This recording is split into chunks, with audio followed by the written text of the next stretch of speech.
Students, आज हम पढ़ेंगे सेरेबेलम एंड बेसल गैंग्लिया के बारे में।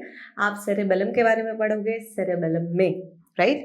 सो सेरेबेलम की जब हम फिजियोलॉजिकल क्लासिफिकेशन करते हैं तो हमें पता है कि एनाटॉमिकल क्लासिफिकेशन स्लाइटली डिफरेंट होती है। जब एनाटॉमिकल क्लासिफिकेशन की बात होती है तो हमें पता है मिडिल में हमारा होता है वर्मिस, राइट। एग्जैक्ट सेंटर में we are going to have vermis. In the sideways हमारा होता है पैरावर्मिस। इन वर्मिस को और दोनों पैरावर्मिस को मिला के हम बोलते हैं स्पाइनोसेरेबेलम। स्पाइनोसेरेबेलम इवोल्यूशन के टाइम से थोड़ा सा पुराना है तो हम इसको बोलेंगे पेलियोसेरेबेलम। पेलियो का मतलब होता है ओल्ड, पुराना, राइट। सेरेबेलम, इसका काम क्या होता है? याद रखना ये मिडिल में है, स्पाइनो तो स्पाइनल कॉर्ड की तरफ याद रखना कि ये मिडिल में है। सो इसका मतलब है कि ये प्रोवाइड करेगा एक्सियल मसल्स को एंड मोटर कोऑर्डिनेशन में इनके हेल्प करता है स्पाइनोसेरेबेलम। सो प्लीज नोट डाउन, हम 3 पार्ट्स के बारे में पढ़ाएंगे फिजियोलॉजिकल क्लासिफिकेशन में। पहला है स्पाइनोसेरेबेलम, इसी को हम बोल सकते हैं पेलियोसेरेबेलम। काम क्या है इसका? It supplies the axial muscle and motor coordination. ये इसका फंक्शन है, कोऑर्डिनेट करना मोटर मसल्स को, राइट। अगर हम बात करें ये वाले साइड वाले कॉर्टेक्स की, कॉर्टिकल पार्ट और दी लैटरल मोस्ट पार्ट की सेरेबेलम में, तो कॉर्टिकल पार्ट्स को हम यूजुअली क्या बोलते हैं? सेरेब्रो। सो इन दोनों पार्ट्स को हम बोलेंगे सेरेब्रो सेरेबेलम, ओके। सो बायलैटरली होता है, सो इन पार्ट्स को हम बोलेंगे सेरेब्रो सेरेबेलम। और अगर हम इवोल्यूशन के टाइम से देखें या डिस्कवरी से टाइम के देखें हम, तो ये नया नया सा है। सो इसीलिए इसको बोलते हैं न्यू सेरेबेलम ऑल्सो, राइट। सो दूसरा पार्ट हमने पढ़ा सेरेब्रो सेरेबेलम या न्यू सेरेबेलम, राइट। एंड इसका फंक्शन क्या होता है? जो न्यू सेरेबेलम होता है ये बहुत इंपॉर्टेंट है। सो ये इंपॉर्टेंट काम करता है, that is nothing but the motor planning. कैसे मूवमेंट होनी है, किस डायरेक्शन में होनी है, कितने एंगल में होनी है, कब होनी है, कितने टाइम के लिए होनी है, इस सारी चीज का प्लान बनाता है दिस न्यू सेरेबेलम, ओके। अब आते हैं लास्ट पार्ट पे, that is the third part which is known as vestibulo cerebellum. अब ये वेस्टिबुलो नाम में ही लग रहा है कुछ वेस्टिब्यूल जैसा फंक्शन होगा, तो क्या फंक्शन होता है इसका? वेस्टिबुलो सेरेबेलम का फंक्शन होता है balance, tone, posture, gaze, gait. ये सारे जो वेस्टिबल का फंक्शन हम इक्विलिब्रियम मानते हैं, बैलेंस मानते हैं, ऐसे सा ही कुछ फंक्शन हमारे वेस्टिबुलो सेरेबेलम का भी होता है, गेज एंड गेट। गेट मतलब चलने की जो स्टाइल होती है हम उसको गेट बोलते हैं। ये GATE वाला गेट नहीं है, ये GAIT वाला गेट है। जो वॉकिंग का स्टाइल होता है उसको हम गेट बोलते हैं, राइट। तो इन सभी चीजों को सेरेबेलम सप्लाई कर रहा है। नाउ जब हम सेरेबेलम की बात करते हैं वहां पे 4 डीप सेरेबेलर न्यूक्लिया होते हैं। कौन से 4 डीप सेरेबेलर न्यूक्लिया? पहला हो गया डेंटेट न्यूक्लियस। वो कहां पर होता है? Please note it down. Dentate nucleus होता है नियो सेरेबेलम में, राइट। सबसे बीच में होता है फेस्टिजियल, राइट। सो फेस्टिजियल न्यूक्लियस जो होता है, डीप सेरेबेलर न्यूक्लियस, वो सबसे मिडिल में होता है वर्मिस में, ओके। एंड बचे 2, दैट इज ग्लोबस एंड एम्बोलिफॉर्म। ये दोनों होते हैं पैरावर्मिस में। इन दोनों को मिला के हम बोलते हैं nucleus interpositus, okay. So I am writing over here nucleus interpositus, okay. Globus और एम्बोलिफॉर्म को मिला के हम बोलते हैं न्यूक्लियस इंटरपोजिटस। नाउ ये तीनों ही न्यूक्लियाई आते हैं स्पाइनोसेरेबेलम में। एक न्यूक्लियाई आता है डेंटेट न्यूक्लियस इन द नियोसेरेबेलम, और वेस्टिबुलो सेरेबेलम में कोई भी डीप सेरेबेलर न्यूक्लियस नहीं है, ओके। आगे बढ़ते हैं, सेरेबेलर सर्किट्स के बारे में पढ़ते हैं, ठीक है। सो ड्रॉ करिए मेरे साथ साथ। पहली चीज दैट जो सेरेबेलम का आउटपुट होता है वो DCN पे आता है, राइट। सो सेरेबेलम का आउटपुट आएगा डीप सेरेबेलर न्यूक्लियस पे, right. So this is deep cerebellar nucleus. Deep cerebellar nucleus के पास 3 सप्लाई आते हैं। कहाँ कहाँ से? There are 2 inputs. 2 इनपुट कौन कौन से हैं? पहला इनपुट होता है क्लाइंबिंग फाइबर से। ये कहाँ से आते हैं क्लाइंबिंग फाइबर्स? सारे क्वेश्चंस पूछे गए हुए हैं। क्लाइंबिंग फाइबर्स आते हैं इंफीरियर ऑलिवरी न्यूक्लियस से। सो हम बोल सकते हैं इस फाइबर को ऑलिवरी और ऑलिवो सेरेबेलर ट्रैक्ट, राइट। अब यहाँ पे दूसरे फाइबर्स आते हैं, उनको बोलते हैं मॉसी फाइबर्स। मॉसी फाइबर्स और क्लाइंबिंग फाइबर्स ऊपर जाते हुए दोनों भी डीसीएन को कोलैटरल्स देते हैं, राइट। अब याद रखना ये दोनों भी एक्साइटेटरी है, इसका मतलब दोनों ही डीसीएन को स्टिमुलेट करेंगे। बट याद रखना इनके जो न्यूरोट्रांसमीटर्स है वो अलग अलग है। कौन से न्यूरोट्रांसमीटर्स है? जो क्लाइंबिंग फाइबर का होता है दैट इज एस्पर्टेट। एस्पर्टेट से ये स्टिमुलेट करेगा डीसीएन को, जो कि मॉसी फाइबर जबकि ये ग्लूटामेट से स्टिमुलेट करेगा और एक्साइट करेगा डीसीएन को। ओके, अब याद रखना इन दोनों में फर्क भी है। क्या फर्क है? जो क्लाइंबिंग फाइबर है वो अपने डेस्टिनेशन तक पहुंच जाता है, नाम में ही है ना, क्लाइंबिंग फाइबर बना ही क्लाइंब करने के लिए है, तो वो अपने डेस्टिनेशन तक ऊपर चला जाता है। बट जो मॉसी फाइबर है, आप रिमेंबर कर सकते हो मॉसी से, मॉसी कौन होती है?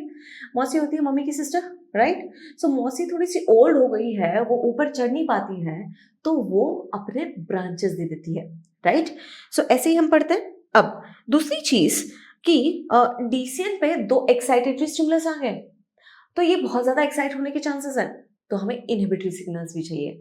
सो याद रखना एक क्वेश्चन, बहुत ही इंपॉर्टेंट क्वेश्चन है कि कौन सा ऐसा सेल है जो आउटपुट सेल है और कौन सा ऐसा सेल है जो इनहिबिटरी आउटपुट सेल है या सबसे बड़ा सेल है सेरेबेलम में। सो प्लीज रिमेंबर, सबसे बड़ा सेल सेरेबेलम में होता है Purkinje cell. Okay, so P for Purkinje cell. Now understand that this fibers, I said you that climbing fibers अपने डेस्टिनेशन तक जाते हैं, तो इनकी डेस्टिनेशन होती है पर्किंजे फाइबर, तो पर्किंजे फाइबर को ये स्टिमुलेट करेंगे।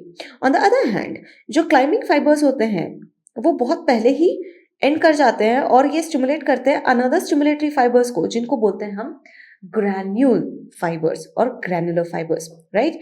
अब ये ग्रैन्यूल फाइबर्स क्या करते हैं? ये अब ऊपर तक जाते हैं कॉर्टिकल लेयर्स तक, राइट।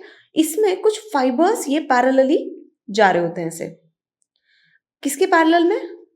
जो सेरेबेलम होता है उसका जो कॉर्टेक्स होता है उसके पैरेलल में ऐसे कुछ फाइबर्स जा रहे होते हैं, since they are going parallelly to the border of the cerebellum, तो इसीलिए हम इनको बोलते हैं पैरेलल फाइबर्स।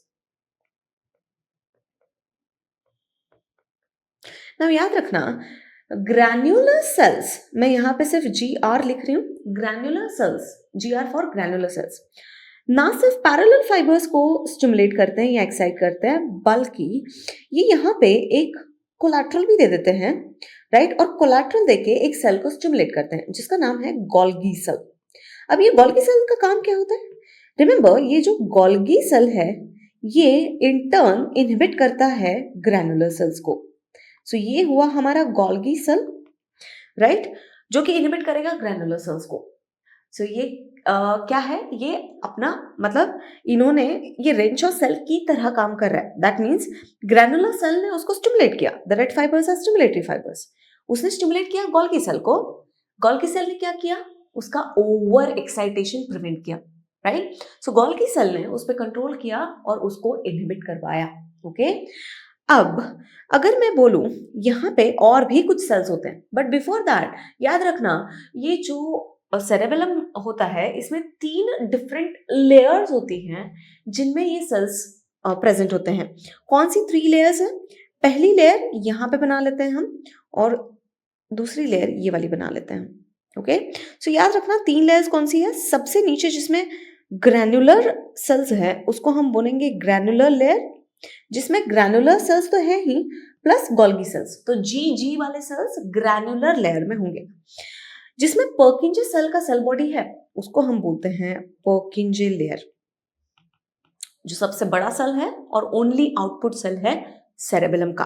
ओके, और भी कुछ सेल्स होते हैं इसमें, वो भी इनहिबिटरी होते हैं, तो वो कौन से सेल्स हैं? याद रखना, यहां पे मैं डायग्राम बनाने की कोशिश करूंगी।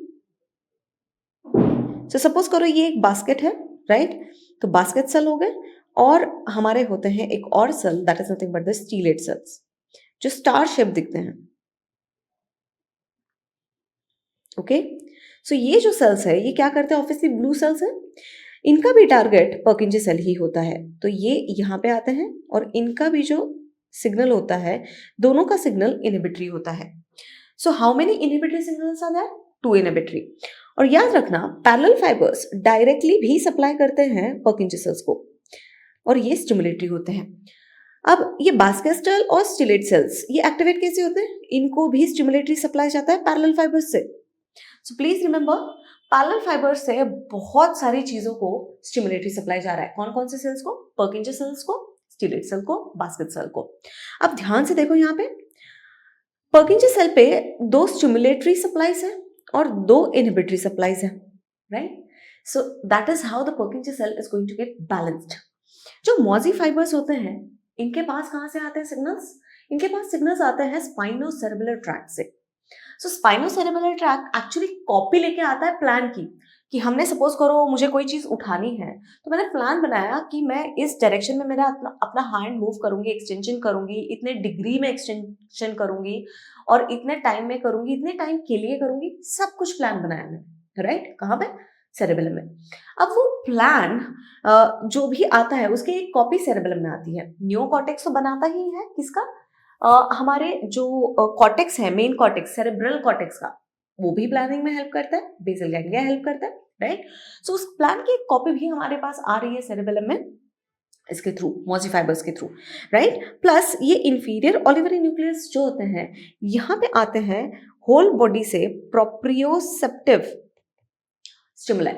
तो बॉडी कैसे एक्ट कर रही है, कैसा एक्चुअली मैं उठा रही हूँ उस चीज को, क्या कोई गड़बड़ तो नहीं है, क्या एक्सटेंशन कम तो नहीं पड़ गया, एंगल तो नहीं बढ़ गया, सारी चीजों का फीडबैक जो होता है वो इन फाइबर्स की तरफ से पर्किंजे सेल्स को मिलता है।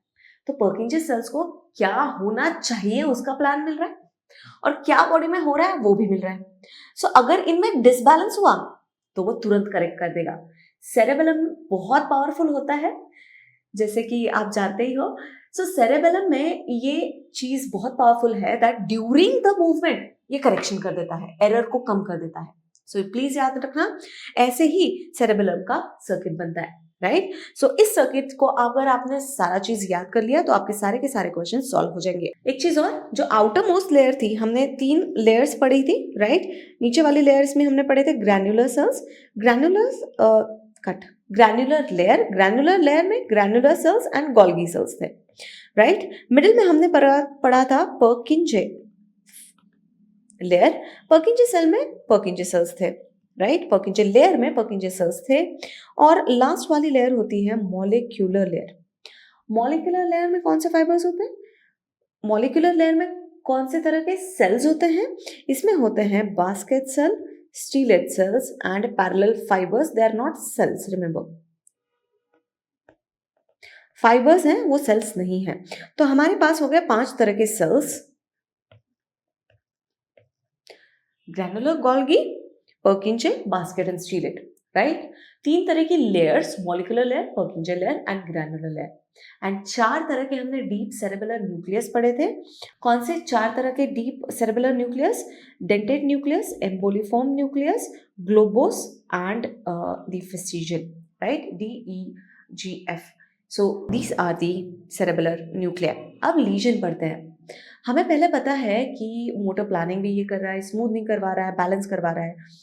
सो पहला क्वेश्चन आता है कि अगर मैं पूछूं आपसे जो न्यूरल लीजन्स हैं उसमें मोस्ट कॉमन लीजन कौन सा है, तो याद रखना न्यूरल लीजन्स में या CNS में मोस्ट कॉमन लीजन है internal capsule, most common. Second most common is cerebellar lesion. So please remember, cerebellar lesion is second most common in the CNS lesion, right? अगर cerebellum खराब हो गया तो planning नहीं हो पाएगी, स्मूथनिंग नहीं हो पाएगी, एरर रेट्स बहुत ज्यादा बढ़ जाएंगे, राइट? सो ये सारी चीजें हमें देखने मिलती है। लॉस ऑफ कोऑर्डिनेशन सेरेबेलम करता है तो वो नहीं कर पाएगा और इसी को हम बोलते हैं एटेक्सिया, ओके? चलने भी हमारा कोऑर्डिनेशन की जरूरत होती है, अगर वो नहीं हुआ तो हमारे पेशेंट में देखने मिलेगा ड्रंकन गेट। ऐसे लगेगा कि पेशेंट जो है उसने अल्कोहल डाइजेस्ट कर ली है, पिया हुआ है और जैसे चलते हैं पीने के बाद वैसे वो चल रहा है, that is drunken gait, okay? Next is past pointing. इस टेस्ट में हम क्या करते हैं, सपोज करो ये एग्जामिनर की फिंगर है एंड मैं पेशेंट हूँ या सब्जेक्ट हूँ, तो मैं क्या करूँगी, मैं पेशेंट को बोलूँगी या सब्जेक्ट को बोलूँगी कि मेरी फिंगर को टच करना है आपने, राइट? और उसके बाद नोज को टच करना है, फिर मेरे फिंगर को टच करना है। मीनवाइल मैं क्या करूंगी, सपोज करो मैं सब्जेक्ट हूं और ये एग्जामिनर की फिंगर है, तो सब्जेक्ट पहले नोज को टच करेगा, फिंगर को टच करेगा, फिर ये फिंगर मूव करेगा एग्जामिनर जब तक वो जो सब्जेक्ट था वो नोज को टच कर रहा था, और ये कंटिन्यूअस मूवमेंट चलती रहेगी। इसी को बोलते हैं हम पास पॉइंटिंग। ये नोज फिंगर टेस्ट होता है या फिंगर नोज टेस्ट बोलते हैं इसको, राइट। ये पास पॉइंटिंग चेक करने के लिए, अगर किसी में सेरेब्रल रीजन है तो वो कोऑर्डिनेशन नहीं कर पाएगा और उसके एरर रेट्स बहुत ज्यादा बढ़ जाएंगे, टोन बहुत ज्यादा होगी, टोन कंट्रोल नहीं हो पाएगी, तो उसका जो फिंगर है वो आगे चला जाएगा। पेशेंट ट्राई करेगा फिर से पीछे लाने की, बट क्या होगा, बहुत पीछे आ जाएगा वो, क्योंकि अगेन कंट्रोल नहीं है तो एरर्स बहुत ज्यादा होंगे। ये फिंगर आगे चला जाती है, इसीलिए इसको बोलते हैं पास पॉइंटिंग। अब डाइडोकोकाइनेसिया एक प्रॉपर्टी होती है। क्या है डाइडोकोकाइनेसिया? हम पेशेंट को बोलते हैं आपको रैपिडली अल्टरनेट मूवमेंट्स करनी है। क्या मतलब हुआ, सपोज करो उसको हम प्रोनेशन सुपिनेशन अल्टरनेट मूवमेंट जितना फास्ट वो कर पाता है उतना करने के लिए बोलेंगे। बट अगर किसी का कोऑर्डिनेशन नहीं है और टोन प्रॉपर्ली नहीं है, बैलेंस मेंटेन नहीं है, मोटर प्लानिंग बिगड़ी हुई है, सो ऑब्वियसली वो ये चीज नहीं कर पाएगा, डाइडोकोकाइनेसिया नहीं होगा, तो इसीलिए हम इसको बोलते हैं डिस डाइडोकोकाइनेसिया।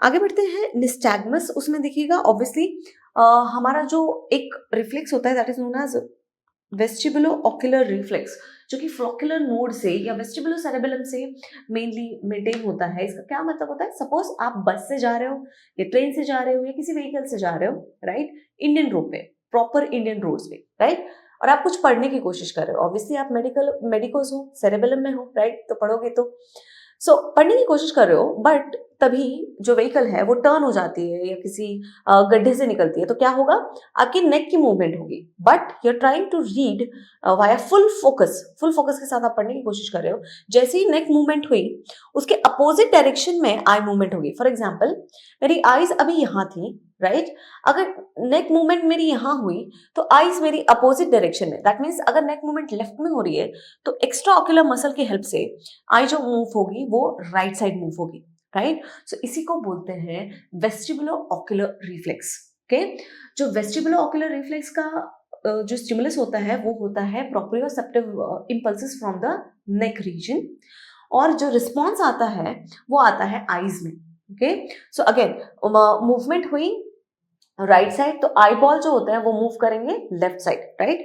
सो वेस्टिब्यूल से जो नेक मूवमेंट हुए उसका जो स्टिमुलस था वो वेस्टिब्यूल में गया और ऑक्यूलर की मूवमेंट हो गई, specially the extra ocular muscle की। ओके, वो नहीं हो पाएगा तो निस्टैग्मस देखेगा पेशेंट में। Pendular knee jerk, again error rate बहुत हाई है। जब जैसे ही आप नी हैमर से हिट करोगे पटेला पे तो पहले तो टोन बढ़ी हुई होगी, बट पेशेंट ट्राई करेगा उसको कंट्रोल करने की तो वो पीछे चला जाएगा, फिर आगे पीछे पेंडुलम की तरह नी मूव होगी, उसको बोलते हैं pendular knee jerk. And patient resting condition में है तब तो कुछ प्रॉब्लम नहीं है, बट जैसे ही वो कुछ चीज करने जाएगा, उसकी इंटेंशन होगी कुछ करने की, एरर रेट्स बहुत हाई हो जाएंगे और पेशेंट में ट्रेमर्स आना शुरू होंगे, राइट, उसको बोलते हैं इंटेंशनल ट्रेमर। सो प्लीज याद रखना, इंटेंशनल ट्रेमर सेरेब्रल लीजन में मिलते हैं, रेस्टिंग ट्रेमर किस में मिलते हैं, वो आपका नेक्स्ट क्वेश्चन है। आगे पढ़ते हैं बेसल गैंग्लिया के बारे में। अब बेसल गैंग्लिया के फंक्शंस पहले पढ़ लो, क्या क्या फंक्शन है सबको पता है, planning and programming, that is the basal ganglia का main function, plus it will control involuntary movements. हम जब नहीं चाह रहे कोई मूवमेंट होना, टोन हमारी बिगड़ ना जाए, इसका कंट्रोल कौन करता है या इसको सप्रेस कौन करता है कि बेवजह कोई मूवमेंट एक्सेसिवली ना हो, ये करता है बेसल गैंग्लिया।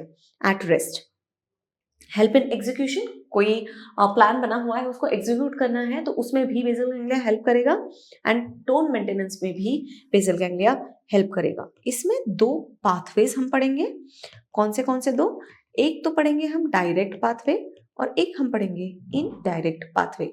याद रखना जब भी हम डायरेक्ट पाथवे की बात करते हैं तो ये एक्साइटेटरी पाथवे होता है, और in direct pathway resting condition में ये इनहिबिटरी पाथवे होता है। इसी की वजह से बैलेंस मेंटेन रहता है। अब देखते हैं कि मूवमेंट कैसे हो रही है, और अगर मैं बोलूं कि मूवमेंट के दौरान दोनों ही पाथवेज में चेंजेस हो रहे हैं, तो देखते हैं कैसे मूवमेंट होती है या एग्जीक्यूशन कैसे होता है। पहले पढ़ेंगे हम डायरेक्ट पाथवे के बारे में। सो डायरेक्ट पाथवे में 4 चीजें आपको याद रखनी है। कॉर्टेक्स, कॉर्टेक्स हमेशा कॉर्टेक्स से जो इम्पल्सेस जाते हैं और कॉर्टेक्स के तरफ जो इम्पल्सेस आते हैं बेसल गैंग्लिया में, वो दोनों ही एक्साइटेटरी होंगे। सो हो गया इजी काम, राइट। सो कॉर्टेक्स से स्ट्राइटम की तरफ जो जाएंगे वो स्टिमुलेटरी होंगे और थैलेमस से जो कॉर्टेक्स में आएंगे वो भी स्टिमुलेटरी होंगे। अब याद रखना स्ट्राइटम्स और जीपीआई ये दोनों ही इनहिबिटरी होते हैं। ग्लोबस पैलिडिस ओवरऑल ही इनहिबिटरी होता है। If I am saying that ये दोनों ही इनहिबिटरी है, इसका मतलब ये रिलीज करेंगे गाबा, ब्रेन में है, इनहिबिटरी न्यूरोट्रांसमीटर है तो गाबा ही होगा, राइट। एंड जब हम बात करते हैं एक्साइटेटरी की तो होगा ग्लूटामेट, ग्लूटामेट, राइट। सो अब देखो क्या होता है, अगर मैं कहूं कि रेस्टिंग कंडीशन में जो जीपीआई है वो एक्टिवेट होती है, तो अब क्या होगा, ये इनहिबिट करेगी थैलेमस को, तो थैलेमस काम नहीं कर पाएगा। थैलेमस नहीं काम कर पा मतलब कॉर्टेक्स को स्टिमुलेट नहीं कर पा रहा, तो कॉर्टेक्स भी स्ट्राइटम को स्टिमुलेट नहीं कर पाता, तो स्ट्राइटम भी जीपीआई को इनहिबिट नहीं कर पाता। इसका मतलब है रेस्टिंग कंडीशन में कोई भी एक्शन नहीं होगी, कोई भी मूवमेंट नहीं होगी। बट जैसे ही मोटर प्लान आया और मूवमेंट होने वाली है या मूवमेंट करवानी है, अब क्या होगा, जो नाइग्रोस्टाइटल पाथवे होता है उससे डोपामिन निकलता है और ये जो डोपामिन है ये एक स्पेसिफिक रिसेप्टर पे एक्ट करता है, दैट इज G1 रिसेप्टर, और ये स्टिमुलेट करता है स्ट्राइटम को। सो याद रखना ये डोपामिन कहां से आया, ये आया सब्सटेंशिया नाइग्रा से। ये कनेक्ट हो रहा है स्ट्राइटम की तरफ, तो इस पाथवे को हम बोलते हैं नाइग्रोस्ट्राइटल पाथवे। इससे डोपामिन रिलीज हुआ, ये डोपामिन जाके D1 पे एक्ट किया और उसने स्टिमुलेट किया किसको, स्ट्राइटम को। अब स्ट्राइटम स्टिमुलेट हो रहा है, सो ऑब्वियस सी बात है, देखो यहाँ पे क्या होगा, ये इनहिबिट करेगा जीपीआई को, तो जीपीआई ने काम करना कर दिया बंद, राइट। जीपीआई नहीं एक्ट कर पाएगा क्योंकि वो इनहिबिटेड है। अगर इसने इनहिबिशन दिखाई तो थैलेमस इनहिबिट नहीं हो पाएगा, थैलेमस स्टिमुलेट हो गया, इसने कॉर्टेक्स को स्टिमुलेट किया, इसने फिर से स्ट्राइटम को स्टिमुलेट किया। जब तक डोपामिन रहेगा तब तक मूवमेंट हो पाएगी, ओके। जैसे ही मूवमेंट बंद करनी है तो डोपामिन बंद हो जाएगा और फिर से ये पाथवे जो है डायरेक्ट पाथवे वो अपने रेस्टिंग कंडीशन में चला जाएगा और कोई भी इनवॉलंटरी मूवमेंट्स होने से हम बच जाएंगे, ओके। सो ये हुआ डायरेक्ट पाथवे। एक निमोनिक याद रख सकते हो, CSGT। क्या है CSGT? Cortex, striatum, GPI and thalamus, okay. अब हम बढ़ते हैं आगे किसकी तरफ, और याद रखना डायरेक्ट पाथवे में 2 चीजें होती है, 2 स्टिमुलेटरी इनपुट्स और 2 इनहिबिटरी इनपुट्स, ओके। अब आगे बढ़ते हैं इनडायरेक्ट पाथवे की तरफ। इनडायरेक्ट पाथवे में 6 चीजें आपको याद रखनी है। CSGT तो आपको याद ही रखना है, that is cortex, striatum, GPI and thalamus. बस इसमें GPE that is globus pallidus externa और सब थैलेमिक न्यूक्लियस ऐड हो जाएगा। अब देखते हैं ये काम कैसे करते हैं। पहली चीज, हमें कुछ चीजें ऑलरेडी पता है तो अप्लाई करो उन चीजों को। कॉर्टेक्स की तरफ आने वाले जो भी इंपल्सेस होते हैं दे आर एक्साइटेटरी, कॉर्टेक्स से जाने वाले भी एक्साइटेटरी होते हैं, राइट। दोनों ही ग्लूटामेट सिक्रीट करेंगे। स्ट्राइटम हमेशा ही इनहिबिटरी होता है और ग्लोबस पैलिडिस भी इनहिबिटरी होता है, चाहे वो इंटरना हो जो कि हमें ऑलरेडी पता है, चाहे वो एक्सटर्ना हो, राइट। बचा सब थैलेमिक न्यूक्लियस, इतने सारे इनहिबिटरी हो गए तो बढ़ाओ एक stimulatory also, right. So equal होते हैं, 2 stimulatory 2 inhibitory in the direct pathway, 3 stimulatory 3 inhibitory in the indirect pathway. तो याद रखना ग्लोबस पैलिडिस हमेशा नेगेटिव होता है, चाहे वो इंटरना हो एक्सटर्ना हो, उसके हिसाब से आपको आइडिया लग जाएगा, ओके। अब जब भी मैं बोलूंगी रेस्टिंग कंडीशन में अब क्या होगा, देखो ध्यान से। रेस्टिंग कंडीशन में जीपीआई जो होगी वो इनहिबिट करेगी थैलेमस को, थैलेमस जो होगा वो स्टिमुलेट नहीं कर पाएगा कॉर्टेक्स को, राइट। अब रेस्टिंग कंडीशन में तो ये इनहिबिशन में ही रहेगा क्योंकि कोई स्टिमुलेशन नहीं है, right. Again if you want to check that, see oh here, GPI जो है वो थैलेमस को इनहिबिट करेगा, राइट। थैलेमस को इनहिबिट किया तो वो कॉर्टेक्स को स्टिमुलेट नहीं कर पाएगा। अगेन स्ट्राइटम स्टिमुलेट नहीं होगा, ये इनहिबिट नहीं कर पाएगा जीपीई को, तो जीपीए एक्टिवेट हो जाएगा, राइट। वो सब थैलेमस को इनहिबिट करेगा और ये तो इनहिबिटरी है, राइट। सो ये रेस्टिंग कंडीशन में भी इनहिबिटरी है, राइट। बट ध्यान दो, ये जो इनहिबिटरी पाथवे है अगर मैंने इसको कर दिया एक्टिवेट अब क्या होगा ध्यान से देखो, इसका जो पाथवे है ये थोड़ा सा डिफरेंट है। अगर मैंने इसको एक्टिवेट किया तो क्या होगा, स्ट्राइटम अगर एक्टिवेट हो गया तो ये इनहिबिट करेगा किसको, जीपीई को। तो जीपीई इनहिबिट नहीं कर पाएगा किसको, सबथैलेमिक न्यूक्लियस को। सबथैलेमिक न्यूक्लियस एक्टिवेट हो जाएगा। सबथैलेमिक न्यूक्लियस एक्टिवेट हो जाएगा तो ये जीपीआई को एक्टिवेट करवाएगा, जीपीआई इन टर्न्स इनहिबिट करवाएगा थैलेमस को। थैलेमस अगर इनहिबिट हो गया वो कॉर्टेक्स को स्टिमुलेट नहीं कर पाएगा, ना कॉर्टेक्स दोबारा स्ट्राइटम को स्टिमुलेट कर पाएगा। इसीलिए इस वाले पाथवे को हम बोलते हैं इनडायरेक्ट पाथवे या इनहिबिटरी पाथवे। तो हम स्टिमुलेट तो नहीं कर सकते क्योंकि जब हमें करवानी है एक्शन, अगर इनहिबिटरी वाले को एक्टिवेट कर दिया तो एक्शन ही नहीं होगी, राइट। सो याद रखना इनडायरेक्ट जो होता है वो इनहिबिटरी पाथवे है। तो डोपामिन तो इस पे भी रिलीज होगा, राइट। नाइग्रा से तो डोपामिन रिलीज हो ही रहा है और ये इस पे भी एक्ट तो करेगा ही। तो कैसे करें, इसको हम एक्टिवेट करवाते हैं दूसरे वाले रिसेप्टर्स में, D2 वाले रिसेप्टर्स पे। याद रखना जब भी डोपामिन D2 वाले रिसेप्टर्स पे एक्ट करेगा ये इनहिबिट करवाएगा स्ट्राइटम को। इसका मतलब है स्ट्राइटम काम नहीं कर पाएगा। अगर स्ट्राइटम नहीं काम कर पाया तो अल्टीमेटली थैलेमस एक्टिवेट हो जाएगा। थैलेमस एक्टिवेट हो जाएगा तो कॉर्टेक्स भी एक्टिवेट हो जाएगा। सो हम क्या करते हैं, हम करते हैं इनहिबिशन ऑफ इनहिबिटरी पाथवे। और रिजल्ट क्या आता है, जब आप इनहिबिटरी पाथवे को ही इनहिबिट कर देते हो तो डेफिनेटली हमें स्टिमुलेशन मिल जाती है, राइट। सो ये दोनों पाथवेज हो गए हमारे बेसल गैंग्लिया के। लीजन्स देखते हैं। नाइग्रोस्ट्राइडल पाथवे में अगर लीजन हो गया तो हमें पता है हमें मिलेगा पार्किंसंस डिजीज का पेशेंट। कॉर्डेट में, कॉर्डेट न्यूक्लियस में अगर लीजन हो गया, C for caudate nucleus, C for chorea, okay. तो इसमें क्या होती है, इनवॉलंटरी मूवमेंट्स होने लगती है। क्यों, क्योंकि बेसल गैंग्लिया में प्रॉब्लम है, वो इनवॉलंटरी मूवमेंट को सप्रेस नहीं कर पा रहा। लेंटिफॉर्म न्यूक्लियस में अगर गड़बड़ हुई तो इनवॉलंटरी मूवमेंट दिखेगी, that is known as athetosis. इसमें twisting and turning types of movement होती है, ऐसे लगता है कि जो पेशेंट है वो सांप बना रहा है, right. So that is known as athetosis. Subthalamic nucleus में अगर गड़बड़ होगी तो भी इनवॉलंटरी टाइप ऑफ मूवमेंट दिखेगी। कैसे, बैलिस्मस टाइप। बैलिस्मस क्या होता है, थ्रोइंग मूवमेंट, राइट। सो अगर बहुत वॉयलेंट मूवमेंट दिखती है बैलिस्मस टाइप्स तो उसको हम बोलते हैं हेमी बैलिस्मस, अगर इसमें लीजन हो गया तो। अब पढ़ते हैं पार्किंसंस डिजीज के बारे में। सो पार्किंसन डिजीज में हम ज़्यादा कुछ नहीं पढ़ेंगे, हमें पता है सबस्टेंशिया नाइग्रा में प्रॉब्लम है या नाइग्रोस्ट्राइकल पाथवे में प्रॉब्लम है। तो क्या क्या हमें सिम्टम्स दिखाई देंगे, हमें पता है एक्सप्रेशन में भी हमें मूवमेंट चाहिए होती है, मसल्स एक्टिवेट होना, कॉन्ट्रैक्ट करना मसल्स को ज़रूरी है, वो नहीं हो पाएगा तो मास्क फेसेस होंगे, पेशेंट एक्सप्रेशन नहीं दे पाएगा, पोस्चर मेंटेन नहीं होगा, फॉरवर्ड टिल्ट दिखेगी क्योंकि बेसल गैंग्लिया खराब है तो फॉरवर्ड टिल्ट दिखेगी। आर्म स्विंग, जब हम चलते हैं तो सेंटर ऑफ ग्रेविटी मेंटेन करने के लिए आर्म स्विंग होती है जो कि कम दिखेगी क्योंकि कम एक्साइटेशन होगी, डोपामिन एक्ट नहीं कर पा रहा है। हैंड में ट्रेमर्स आएंगे, क्यों आएंगे, इनवॉलंटरी मूवमेंट्स को बेसल गैंग्लिया सप्रेस कर रहा था, अब वो हो नहीं पा रहे तो रेस्टिंग कंडीशन में इनवॉलंटरी मूवमेंट बढ़ेंगे, तो इसी को हम बोलते हैं resting tremors. Intentional tremors cerebellum में आ रहे थे, रेस्टिंग ट्रेमर पार्किंसंस में आ रहे हैं बेसल गैंग्लिया में, ओके। अब अगर मैं बोलूं इसकी वॉक या गेट कैसा होगा, वॉकिंग का स्टाइल कैसा होगा, तो ज्यादा बड़े बड़े स्टेप्स वो नहीं ले पाते हैं क्योंकि उतना कोऑर्डिनेशन, उतना डोपामिन, उतना फैसिलिटेशन नहीं हो पाता है पार्किंसंस पेशेंट में। तो वो शॉर्ट शॉर्ट स्टेप्स लेते हैं और बहुत जल्दी जल्दी चलते हैं। क्यों, क्योंकि पोस्चर मेंटेन नहीं हो पा रहा, तो सेंटर ऑफ ग्रेविटी ऐसे लगता है उन्हें कि अब गिरे तब गिरे, राइट। सो गिरने का डर रहता है तो वो शॉर्ट स्टेप और बहुत बहुत रैपिड स्टेप्स लेते हैं, उसको बोलते हैं shuffling gait. Then again tremors, resting tremors पैर में भी आएंगे, जो हाथ में आते हैं उनको बोलते हैं पिन रोलिंग ट्रेमर्स।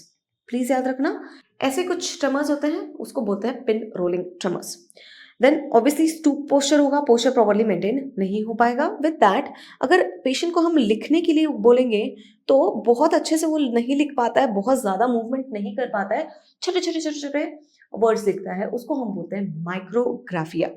याद रखना इन पेशेंट में दोनों चीजें दिखती है, इनिशियल फेज में हाइपोकाइनेसिया दिखता है और लेटर फेजेस में थ्योरी सेज दैट हाइपरकाइनेसिया भी दिखता है। इसका एग्जैक्ट रीजन अननोन है, but there are some hypothesis बोलती है कि जैसे डीनर्वेशन हाइपर सेंसिटिविटी में फेनोमेना होता है, यहाँ पे भी कुछ पेशेंट में हमें लेटर ऑन फेजेस में hyperkinesia because of denervation hyper sensitivity जैसे फेनोमेना की वजह से देखने मिलता है। हाइपर सेंसिटाइज हो जाएंगे, रिसेप्टर का अपरेगुलेशन हो जाएगा, तो थोड़ा भी डोपामिन आएगा तो बहुत ज्यादा मूवमेंट दिखेगी, वही हो गया आपका हाइपरकाइनेसिया। सो इस वीडियो में इतना ही, मिलते हैं आपसे नेक्स्ट वीडियो में।